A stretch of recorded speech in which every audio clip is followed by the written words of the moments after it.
पर काजल हिंदुस्तानी साफ साफ कह रहे हैं तौसीफ साहब कि ये एक मानवाधिकार का मुद्दा था। भारत भी ऑफिशियली तो फिलिस्तीन के साथ खड़ा हुआ है, तो फिर अगर पीडीपी भी खड़ी हो जाती है क्या हर्ज है? देखिए, ये हिपोक्रेसी है इनकी। अगर ये कहते प्रधानमंत्री जी खड़े थे तो प्रधानमंत्री जी तो बांग्लादेशी हिंदुओं के लिए भी खड़े थे, तो तब ये लोग क्यों नहीं सड़कों पर उतरे?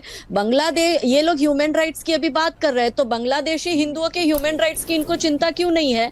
ये लोग कह रहे हैं कि छोटे छोटे बच्चों को फिलिस्तीन में मारा जा रहा है, तो बांग्लादेश में हमारी बहन बेटी और छोटे छोटे बच्चों के साथ जो क्रूरता करी वो इनको नहीं दिख रहा। चलो छोड़ दो बांग्लादेश, इनके लिए तो वो भी परदेश हो गया। हम तो बंगाल की बात करते हैं कि पश्चिम बंगाल में हिंदुओं पर कितनी एट्रोसिटी हो रही है। अभी दुर्गा पूजा के लिए वहां पर इन लोगों ने पत्थरबाजी करी और इन लोगों ने वहां एट्रोसिटी करी हिंदुओं पर कि हम दुर्गा पूजा, जहां पर इनकी संख्या ज्यादा है वहां दुर्गा पूजा नहीं होने देंगे। तमिलनाडु में के चेन्नई में एक ऐसा गांव है करतूर, उस गांव में भी इन लोगों की संख्या ज्यादा थी, इसलिए ये लोग हाईकोर्ट तक पहुंच गए कि हिंदुओं को वहां से रथ यात्रा नहीं निकालने देंगे। तो ह्यूमन राइट्स की बात ये फिलिस्तीन के लिए छाती कूटकर कर रहे हैं, हिजबुल्लाह के आतंकवादी के लिए कर रहे हैं, हमास के आतंकवादियों के लिए कर रहे हैं। वही जब हिंदू ह्यूमन राइट्स की बात आती है और उस पर एट्रोसिटी भी कट्टर मुस्लिम लोग कर रहे हैं, तब ये क्यों नहीं बोलते हैं? लव जिहाद में बेटियों के 35 और 50 टुकड़े होते हैं, तब ये लोग क्यों नहीं बाहर निकलते हैं? हाँ। ये भी तो एक प्रश्न है ना। हिजबुल्लाह में ह्यूमन राइट्स याद आ रहे हैं, हिंदुओं के लिए ह्यूमन राइट्स नहीं याद आ रहे। काजल हिंदुस्तानी, देखिए यहाँ पीडीपी कह रही है कश्मीरी पंडितों की बात हो, फिलिस्तीनियों की बात हो या फिर बांग्लादेशी हिंदुओं की बात हो, उनका दर्द उतना ही ज्यादा है। कश्मीरी हिंदुओं को किसने निकाला? आतंकवादी तो मुट्ठी भर थे। हमने तो उनकी कहानियां सुनी है ना, जिनकी बेटियों को आरी से चीर दिया गया। वो क्या कह रही है? पड़ोसियों ने मिलकर काटा और हमारे लोगों को मारा। आतंकवादी तो सरहद पार से मुट्ठी भर आए थे, उनको छुपाया किसने? और आज भी कश्मीर में आर्मी को पूछिए, आर्मी खुद कहती है कि आतंकवादी को वहां के लोकल लोग ही छिपा रहे हैं। तो जो आतंकवादी का साथ देता है वो भी तो आतंकवादी होता है। जो आतंकवादी का चैनल में बैठकर साथ देता है वो भी आतंकवादी होता है। जो आतंकवादी के लीगल केस कोर्ट रूम में लड़ता है वो भी आतंकवादी होता है। इनकी ABCD 4 टीमें बनी हुई है और इनकी जो चारों टीमें जो है, देखिए बीच में इंटरप्ट मत करिए, हम लोग ने आपको करा नहीं था।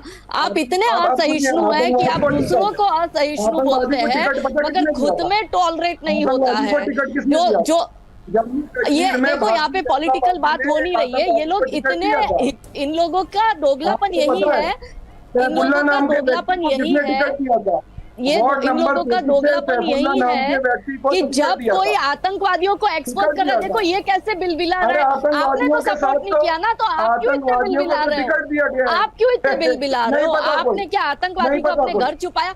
कश्मीरी हिंदुओं पर इनको जवाब देना नहीं बनता। भाईचारे की, शांति की, अमन की ये लोग बात करते हैं, कश्मीरी हिंदुओं को उनकी प्रॉपर्टी क्यों नहीं लौटा देते?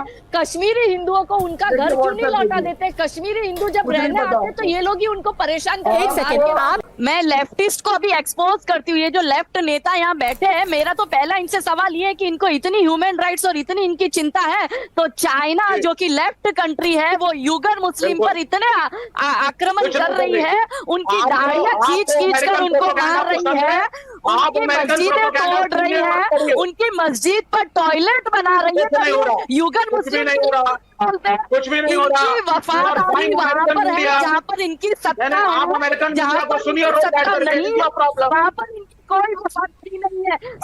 हिपोक्रेट है ये लेफ्टिस्ट लोग, ये कम्युनिस्ट लोग और ये पूरी आतंकवादी गैंग को सपोर्ट करने वाले लोग कि जो जब इनके देश में ऐसा होता है तब ये बोलने को, इनको बोलो ना चाइना युगर मुस्लिम के साथ क्या कर रहा है वो उस पर जवाब दे। क्यों युगर मुस्लिम के राइट्स नहीं है? चाइना उनकी मस्जिद, फिलिस्तीन दिख रहा है, शिनजियांग नहीं दिख रहा। जो लोग फिलिस्तीन का झंडा फहरा रहे थे, सऊदी के क्राउन प्रिंस ने उनको वहां से निकाल दिया और कह दिया स्टूडेंट्स को भी कि यहाँ पे फिलिस्तीन का झंडा फहराने की जरूरत नहीं है। हम फिलिस्तीन का सपोर्ट नहीं करते, हम हमास का भी सपोर्ट नहीं करते, हम हिजबुल्लाह का भी सपोर्ट नहीं करते हैं। सऊदी का क्राउन प्रिंस बोला, चलिए स्टेटमेंट दिखाइए सऊदी का ऑफिशियल स्टेटमेंट दिखा दो। तुम देखो, मैं अभी ऑफिशियल स्टेटमेंट दिखा दो। ऑफिशियल कैसे बोल रहे हैं? कैसे बोल रहे हैं? ऑफिशियल स्टेटमेंट दिखा दीजिए। कल ऑफिशियल स्टेटमेंट आया है। इब्राहिम अकॉर्ड पढ़ा है आपने? इब्राहिम अकॉर्ड पढ़ा है आपने? ऑफिशियल टू स्टेट सोल्यूशन का पढ़ा है आपने? इनको आपको इनको कुछ नहीं देखो, पता, इनको सऊदी आपको के रत्ती ग्राउंड पर बराबर क्या कुछ बोल नहीं रहे हैं पता वो सुनिए, आपको। यूएई ठीक है। क्या बोल रहा है वो सुनिए, आपको कुछ और नहीं फिर पता। बात करिए। विवेक श्रीवास्तव को वक्त नहीं मिलेगा, काजल हिंदुस्तानी को बोलने दीजिए ताकि नहीं, वापस विवेक श्रीवास्तव आ सके। सुन लीजिए, ये किसी को नहीं दे रहा, अरे सबके बीच काजल में हिंदुस्तानी, दबा करते हैं। काजल हिंदुस्तानी शाका साहब, बहुत इनको क्या पता है intolerant हो इब्राहिम रहा। अकॉर्ड के बारे में? क्या मैं प्लीज रिक्वेस्ट कर सकती हूँ? मौलवियों ने ही तुम्हें सिखा के भेजा है, हमको तो कुछ चलिए समझ काजल नहीं हिंदुस्तानी आता अपनी है। बात पूरी कीजिए, 30 सेकंड शांति। सैयद जवाब। जो यूएई के लीडर्स है उनके स्टेटमेंट पढ़ो, सऊदी के लीडर्स के स्टेटमेंट पढ़ो, वहाँ के सही फॉरेन statement मिनिस्टर्स है के भाई। लीडर्स पढ़िए, सब क्या है। मदरसा आपको क्या पता किसके क्या स्टेटमेंट है?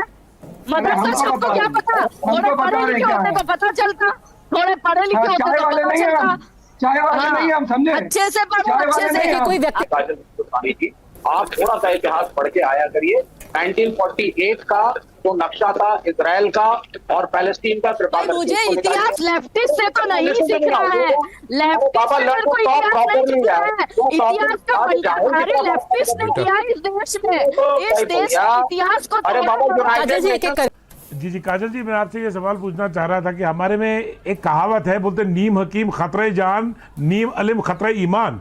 आपने अभी बताया कि जैसे अभी हम देखें तो अभी आपने बताया कि एक देश जो दूसरी देश को बिल्कुल ये बोल रहा है कि हम आपको स्वाइप कर देंगे, आपको ख़त्म कर देंगे, क्या उन्हें लड़ने की ज़रूरत नहीं है? अगर आपको इसकी पूरी नॉलेज होती तो आप ये सवाल शायद नहीं करती, आप शायद ये बोलती। अब मैं जवाब जो देना चाहूंगी इजराइल इस पे। हो गया वो आपका सवाल, मैं फलस्तीन के समझ अंदर गई। घुसा है, मैं समझ वो गई आपका फलस्तीन सवाल। के अंदर घुसा है। अब ये आप मेरी बात सुन लीजिए। आप पाकिस्तान ऑक्यूपाइड सवाल- कश्मीर पर आपके क्या आप विचार जवाब है? देने जो में इतना हमारे जल्दबाजी देश क्यों को कर रही घेर हैं? कर बैठे हैं, क्यों